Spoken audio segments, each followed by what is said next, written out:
Please, I'm struggling to forget a painful experience in my life. My wife cheated on me with his colleague teacher. You're welcome to the third edition of Real Life Relationship Dilemma. What are you confused about? Share your worries with us and get expert advice.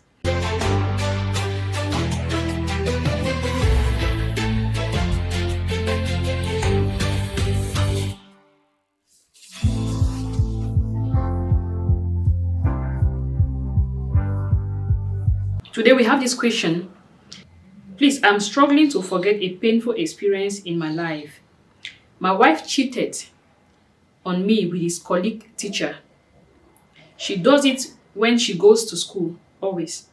I suspected and raised concerns and confronted the guy, but I got insulted on top, and with a plan of my wife later comes and apologize in order to cover their track. But earlier this year, I actually found out the reality and she couldn't deny it. She later apologized and I decided to forgive and let things go because of my son's future. Advice from a highly respected pastor in town and plea from her mom.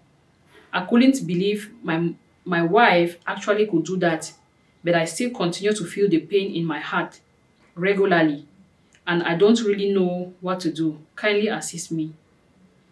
Okay, so today we have another cheating case, and I understand how painful that is. That's why he said he keeps living with the pain. Again, knowing that your wife shared her body with another man, not once, not twice, not thrice. I know how that feels like. It's painful, it's breaking you from the inside. And I know it's also affecting your sex life because anytime you want to have sex with her, you are beginning to ask yourself if are you doing better than the other man or you are good. This is how cheating can affect others, affect your spouse, affect their self-esteem, affect their mental health, affect them even physically. I mean, some people get to lose appetite, some lack sleep, some people begin to grow pale, they get into depression. That's how painful cheating is. And this is even more painful because she kept doing it. You saw those signs, you asked her, and she refused. What is even so painful, most often in cases like this, is the constant lies, the consistent lies. You saw traces, you asked her, she refused. And you've asked her not once, not twice, not thrice, she kept refusing. It's like she takes you for a fool. It's so painful. I mean, just knowing that, what was she thinking? What was she taking me for? That I would not uh, um, get to know the truth? And did I have to go to this length? Did I have to fight this hard to discover the truth before she's accepting? And will she have stopped this on her own if I didn't get proofs, approach her, and she accepted? Will she have continued or will she have had conscience to stop? These are some of the very disturbing questions that flaunts your mind when you experience things like this. That's why the pains keeps coming. The lies, the consistent lies, even confronting the guy and being insulted. I mean, you are sleeping with my wife and you have the guts to insult me. It was really a hard one. But I would not have advised you to confront the guy.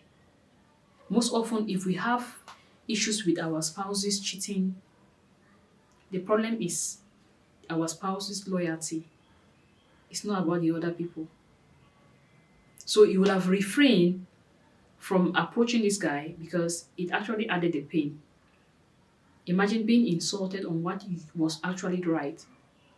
Him having the guts to sleep with your wife and still insult you.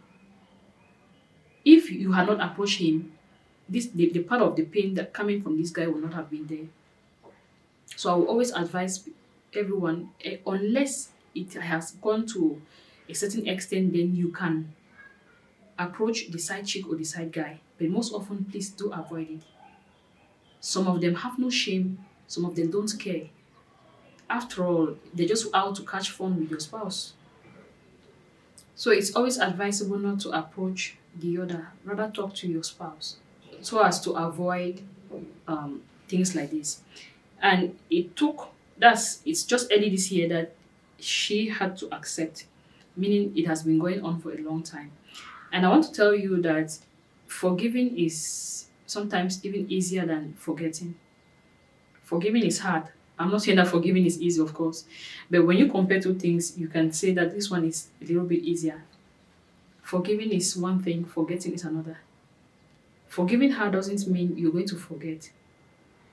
Cheating in marriage brings a scar. It's like a wound.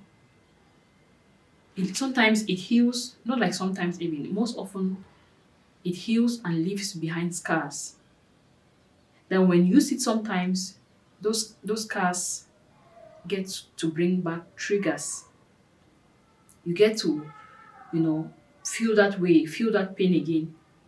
When you look at, especially in a case where you never even thought your wife could do that. I mean, she was that all faithful to you. You could sense that she was all faithful. When someone cheats on you that you've known that they could cheat, it's not as painful as when you're taken by surprise. Talk with your wife, let her know that she have to contribute in you healing completely. Healing does not take place at once. Healing doesn't take place at once, it's a gradual process. And the person that caused that pain have a lot of role to play as far as that healing is concerned. They have to prove their loyalty again. They have to be transparent. They have to rebuild trust. And it's only after these are done that the pain can gradually go away. But I would advise that you can seek counseling so it can help you maybe brush out any other fears, because it could be that your wife still behaves in ways that triggers fears in you, or you still sit sometimes and have fears for nothing. I know how once bitten twice shy can look like, but you may need help, or both of you may need counseling. Thank you so much. Hit the subscribe button. Please do not go without doing that. Else you may miss out on any of our episodes on real life relationship dilemma, or even our other truths that transforms. Thank you. See you in the next episode.